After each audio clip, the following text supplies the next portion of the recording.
छावा चित्रपटाचे दिग्दर्शक लक्ष्मण उतेकरांनी घेतली मनसे अध्यक्ष राज ठाकरेंची भेट। चित्रपटामध्ये संभाजीराजे आणि येसूबाई लेझिम खेळतानाच्या दृश्यावरती शिवप्रेमींचा आक्षेप। सिनेमात काय बदल करावे यावरती राज ठाकरेंबरोबर चर्चा। छावा चित्रपटातला आक्षेपार्ह भाग काढून टाकणार, लक्ष्मण उतेकरांची राज ठाकरेंच्या भेटीनंतर प्रतिक्रिया।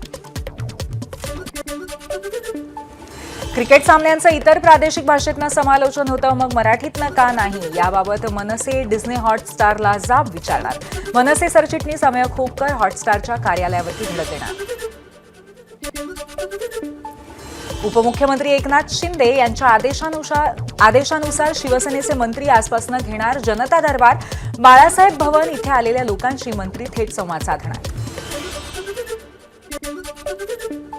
एकनाथ शिंदे आणि अजित पवार या दोन्ही उपमुख्यमंत्र्यांची आज बैठक। आगामी अर्थसंकल्पाच्या पार्श्वभूमीवरती होणार चर्चा। पालकमंत्री पदासंदर्भातही तोडगा निघणार का याकडे लक्ष। अर्थसंकल्पीय मागण्यांबाबत विविध विभागांच्या अजित पवारांसोबत बैठका। माहिती आणि तंत्रज्ञान विभागाकडून अर्थसंकल्पीय मागण्यांसाठी सादरीकरण। मंत्री आशिष शेलारांची बैठकीला प्रमुख उपस्थिती। आमदारांची समजूत काढल्यानंतर शिंदेंचा उपमुख्यमंत्रीपदाला होकार। गुलाबराव पाटलांकडून खुलासा, तर एकनाथ शिंदेंना उपमुख्यमंत्रीपद घेण्याशिवाय पर्याय नव्हता। गुलाबराव पाटलांच्या वक्तव्यानंतर संजय राऊतांचा निशाणा। पवारांच्या तब्येतीची विचारपूस करण्यासाठी उद्धव ठाकरेंचा फोन आला, मात्र अजित पवारांच्या फोनबाबत माहिती नाही। सुप्रिया सुळेंची प्रतिक्रिया। राष्ट्रवादी काँग्रेस शरदचंद्र पवार पक्षाची मुंबईत बैठक। विधानसभा मतदारसंघ निहाय बैठक पार पडणार। खासदार सुप्रिया सुळे यांच्या उपस्थितीत बैठका होणार। मनोज जरांगेंच्या उपोषणाचा आज तिसरा दिवस। शुगर लेव्हल खालावल्यामुळे जरांगेंची डॉक्टरांकडून तपासणी।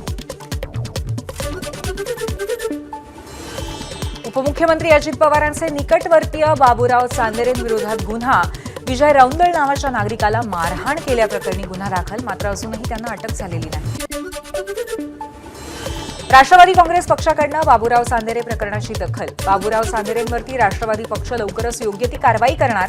राष्ट्रवादी काँग्रेस पक्षातल्या वरिष्ठ नेत्याची एबीपी माझाला माहिती। बाबूराव चांदेरेंनी एकाला उचलून आपटल्याचं व्हिडिओमध्ये स्पष्ट दिसत असतानाही पोलिसांकडून फक्त ढकलून दिल्याचा आणि मारहाणीचा गुन्हा। यावरून बाबूराव चांदेरेला पुणे पोलिसांकडून वाचवण्याचे प्रयत्न होत आहेत का असा प्रश्न उपस्थित। छत्रपती संभाजीनगरमध्ये पोलिसांना शिवीगाळ करून धमकी देणारा बिल्डर पोलिसांच्या पायाशी। प्रसिद्ध बिल्डर कुणाल यांचा माज पोलिसांनी उतरवला। एबीपी माझा, उघडा डोळे बघा नीट।